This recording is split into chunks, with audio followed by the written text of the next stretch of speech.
ஐயனார் துணை சரியில்ல. அடுத்து வர எபிசோடில் நம்ம சேரன் இருந்துட்டு பாண்டியை கூப்பிட்டு இதில் ரூ. 1,00,000 பணம் இருக்குது, இதை எடுத்துகிட்டு போய் முதல்ல கடைக்கு அட்வான்ஸை கொடு, அதுக்கப்புறமா மிச்ச பணத்தை கொடுத்துடலாம் அப்படின்னு சொல்லிட்டு நம்ம சேரன் இருந்துட்டு பாண்டிக்கிட்ட வந்து பணத்தை கொடுக்குறாங்க. பாண்டி இதை பணத்தை பார்த்த உடனே பயங்கரமாக ஷாக் ஆகுறாங்க. அதுக்கடுத்து தான் நம்ம சோழன் இருந்துட்டு இந்த அண்ணனோட பங்கு 60,000 இதையும் அந்த பணத்தோட வச்சுக்கோ அப்படின்னு சொல்லிட்டு 60,000 பணத்தை கொடுக்குறாங்க. நீ எப்பட்றா எனக்கு அப்படின்னு சொல்லிட்டு கேட்கவும், நீ என்னோட தம்பிடா, உன் அண்ணன் இது கூட உனக்கு செய்யக்கூடாதா அப்படின்ற மாதிரி சொல்லிடுறாங்க.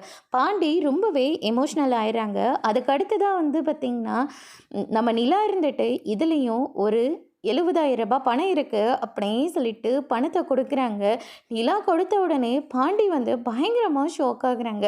மொத்த பணத்தையும் கால்குலேஷன் பண்ணி பார்க்குறாங்க. பார்த்தா 2,90,000 இருக்குது. அப்போ கூட இன்னும் 10,000 கம்மியாக இருக்கே அப்படின்னு சொல்லிட்டு நிலா வந்து சொல்லிக்கிட்டு இருக்காங்க.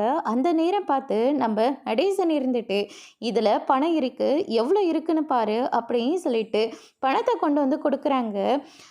10,000 200 சில்லறை இருக்குது அப்படின்ற மாதிரி சொல்லிடுறாங்க. முதல்ல இந்த பணத்தை எல்லாத்தையும் எடுத்துகிட்டு போயிட்டு கடைக்கு கொடுத்து ஓனராக சொல்லு அப்படின்ற மாதிரி நடேசன் வந்து சொல்லிடுறாங்க. பாண்டியன் வந்து நடேசனை அப்படியே பார்த்துக்கிட்டு இருக்காங்க. அதோட இன்னைக்கான பிரம முடிச்சிருக்காங்க.